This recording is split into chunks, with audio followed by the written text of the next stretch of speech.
Hi అండి, welcome to Lakshmi vibes. నేను మీ లక్ష్మిని. ఈరోజు మనం సూపర్ టేస్టీ పెళ్ళిళ్ళల్లో పెట్టే సాంబార్ అయితే రెడీ చేద్దాం. ఒక్కసారి ట్రై చేశారంటే మళ్ళీ మళ్ళీ కావాలనిపించే అంత టేస్టీగా ఉంటుంది. ఇప్పుడు మనం సాంబార్ అయితే చేద్దాం. వచ్చేసేయండి. దీనికోసం నేను ముందుగా కందిపప్పు తీసుకున్నాను. 1 కప్పు కందిపప్పు, 1 కప్పు శనగపప్పు అయితే తీసుకున్నాను.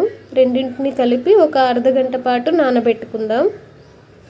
ఒక హాఫ్ అన్ అవర్ నానబెట్టుకుందాం. నీట్గా వాష్ చేసుకొని 2 టైమ్స్ తర్వాత వాటర్ పోసి నానబెట్టేసుకుందాం. శనగపప్పు, కందిపప్పు తీసుకున్నాను. శనగపప్పు వేస్తే టేస్ట్ ఇంకొంచెం బాగుంటుంది. దీనికోసం మనం కూరగాయలు అయితే కట్ చేసుకున్నాను. మీకు ఆప్షనల్ ఏది ఉంటే అది తీసుకోవచ్చు. నేనైతే దొండకాయలు, క్యారెట్, వంకాయ, బెండకాయ, ఆలు తీసుకున్నాను. ఉల్లిపాయలు సన్నగా పొడవుగా కట్ చేసుకున్నాను. మునక్కాయలు 2 తీసుకున్నాను. మునక్కాయలు ఫ్లేవర్ బాగా నచ్చుతుంది కాబట్టి కొంచెం ఎక్కువ తీసుకున్నాను. 2 టమోటాలు, పచ్చిమిర్చి, ఒక పెద్ద నిమ్మకాయ సైజ్ అంతా చింతపండు. మనకు సాంబార్కి కావాల్సినవి ఇవి. దీన్ని చింతపండుని నానబెట్టుకుందాం ఒక 10 నిమిషాల పాటు. ఇప్పుడు శనగపప్పు, కందిపప్పు నానబెట్టుకున్నాం కదా, ఒక హాఫ్ అన్ అవర్ వరకు పప్పు అయితే బాగా నానింది. దీంట్లో 1/2 స్పూన్ పసుపు, ఒక 4 కరివేపాకు రెమ్మలు వేసి ఒక 5 విజిల్స్ వచ్చేంత వరకు మీడియం ఫ్లేమ్లో పెట్టి ఉడికించుకుందాం. నేను ఒక స్టవ్ మీద పప్పు పెడుతున్నాను, ఇంకో స్టవ్ మీద మనం సాంబార్ కోసం రెడీ చేద్దాం.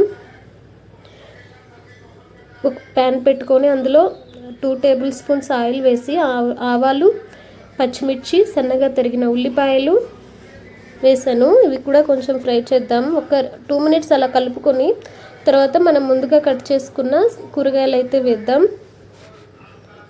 మునక్కాయలు, క్యారెట్, 1 వంకాయ, 1 ఆలు కొంచెం క్వాంటిటీ తీసుకున్నాను. మీరు ఎక్కువ చేయాలనుకుంటే దాన్ని తగినట్టు క్వాంటిటీ అయితే కూరగాయలు తీసుకోవచ్చు. మీ దగ్గర ఏవి ఉంటే అవి ఆప్షనల్ వేసుకోవచ్చు. టేస్ట్ అయితే చాలా బాగుంటుంది, ఖచ్చితంగా ట్రై చేయండి.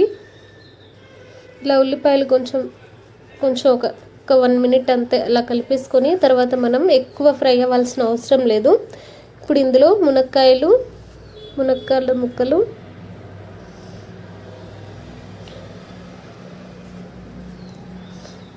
నేను ఆలుగడ్డ ఒకటే తీసుకున్నాను.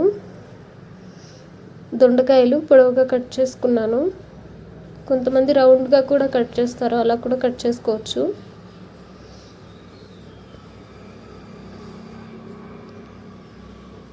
ఒక 2 బెండకాయలు, 1 వంకాయ వేసుకున్నాను. ఇవన్నీ వేసి మంచిగా ఒకసారి కలుపుకుందాం.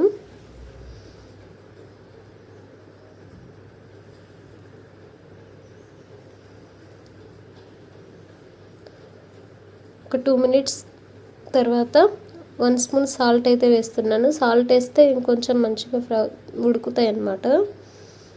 ఆయిల్ కొంచెం పైకి వచ్చేంత వరకు మంచిగా ఉడకనివ్వాలి. మీడియం ఫ్లేమ్లో పెట్టుకొని మూత పెట్టేసుకోవాలి. ఇప్పుడు మనం మీడియం ఫ్లేమ్లో పెట్టి మూత పెట్టేసుకుందాం ఒక 10 to 15 మినిట్స్ వరకు. 10 మినిట్స్ తర్వాత చూడండి మంచి స్మెల్ వస్తుంది. ఇప్పుడు టమోటా వేద్దాం. ముందుగా టమోటా వేయకూడదు, తర్వాత వేద్దాము. అంటే కూరగాయలు కొంచెం ఆయిల్లో ఫ్రై అయితే బాగుంటుంది టేస్ట్. తర్వాత టమాటా వేసి దీన్ని కూడా మళ్ళీ ఒక 10 మినిట్స్ వరకు మంచిగా ఉడికించుకోవాలండి. ఇవి ఆయిల్లో మళ్ళీ మూత పెట్టేసి ఒక 10 to 15 మినిట్స్ ఉడికించుకుందాం. ఇప్పుడు మనం పప్పు అయితే 5 విజిల్ వేసాం కదా, దీన్ని పక్కన పెట్టుకుందాం.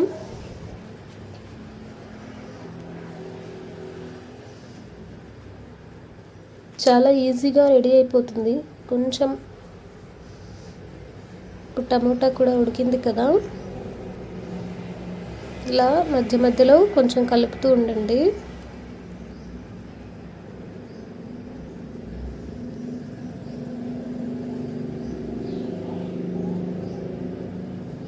ఇప్పుడు 1 స్పూన్ కారం వేస్తున్నాను. నార్మల్ కారమే అండి, ఇది మసాలా కారం కాదు, మామూలుగా మిరపకాయల్ని పట్టించిన కారమే.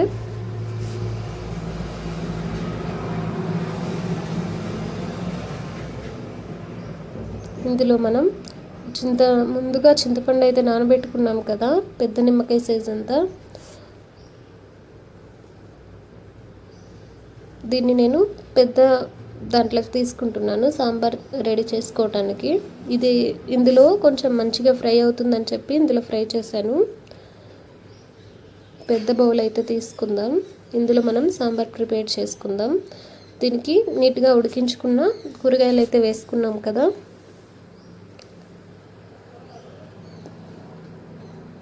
ఇందులో చింతపండు నానబెట్టుకున్నాం కదా, ఈ చింతపండు రసాన్ని అయితే తీసుకుందాం.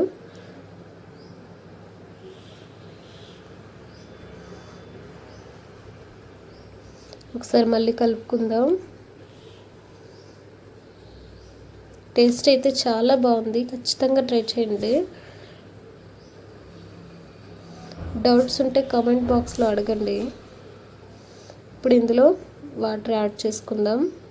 కొంచెం వాటర్ ఎక్కువ తీసుకోవాలి, ఉడికితే చిక్కబడుతున్నాయి కదా, సాంబార్ చిక్కబడతాయి, పప్పు అందేస్తాం కదా మనము, కాబట్టి కొంచెం వాటర్ ఎక్కువ తీసుకొని ఇందులోనే సాల్ట్, కారం టేస్ట్ అడ్జస్ట్ చేసుకుందాం, చూసుకుందాం పులుపు సరిపోయిందా లేదా అనేది.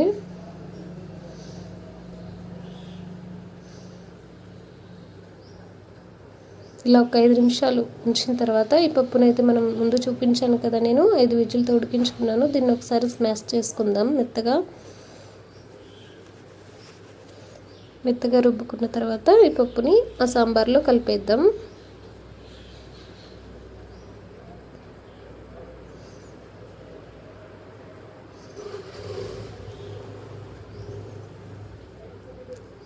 కూరగాయలు కూడా బాగా ఉడికిపోయాయండి. 80% ఉడికినా పర్వాలేదు, మళ్ళీ పప్పు వేసిన తర్వాత కూడా ఉడుకుతాయి కాబట్టి సరిపోతుంది. ఇక్కడైతే ఆల్మోస్ట్ కూరగాయలన్నీ బాగా ఉడికిపోయాయి. ఇప్పుడు ఈ పప్పును కూడా వేసి ఒకసారి కలుపుకుందాం.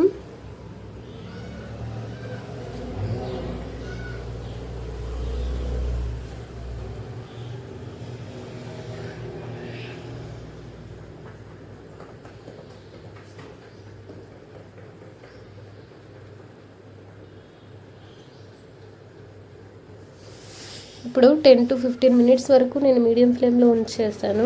ఇప్పుడు ఆయిల్ పైకి వచ్చింది కదా, బాగా ఉడికిందనమాట.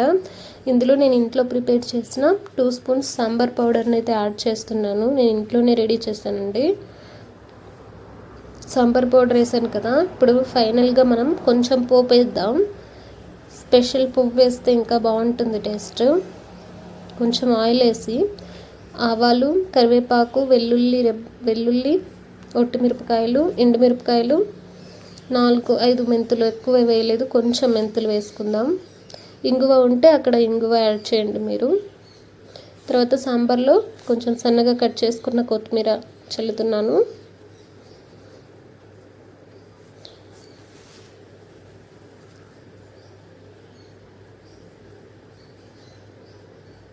ఫైనల్గా అయితే ఇంకా పోపు ఇందులో కలుపుకుంటే సాంబార్ అయితే రెడీ అయిపోతుంది. సేమ్ పెళ్ళిళ్ళల్లో చేసుకుంటాం కదా మనం, అలాంటి సాంబార్ టేస్ట్ అయితే వచ్చింది. ఇప్పుడు ఈ పోపుని కూడా సాంబార్లో వేసి కలుపుకుందాం. మీరు శనగపప్పు లేకపోతే కందిపప్పుతో అయినా చేయొచ్చు, లేదా పెసరపప్పు యాడ్ చేసి కూడా చేస్తారు. నాకైతే ఈ శనగపప్పు ఫ్లేవర్ బాగా నచ్చుతుంది కాబట్టి మేము శనగపప్పు యాడ్ చేశాను. కందిపప్పు కొంచెం, శనగపప్పు కొంచెం. ఒక 5 మినిట్స్ ఉంచితే సాంబార్ అయితే రెడీ అయిపోయిందండి. చూడండి ఎంత చక్కగా వచ్చిందో. చాలా అంటే చాలా బాగుంది. మీరు కూడా ఖచ్చితంగా ట్రై చేయండి. నచ్చితే లైక్ చేయండి, సబ్స్క్రైబ్ చేయండి, సపోర్ట్ చేయండి ప్లీజ్. Thank you.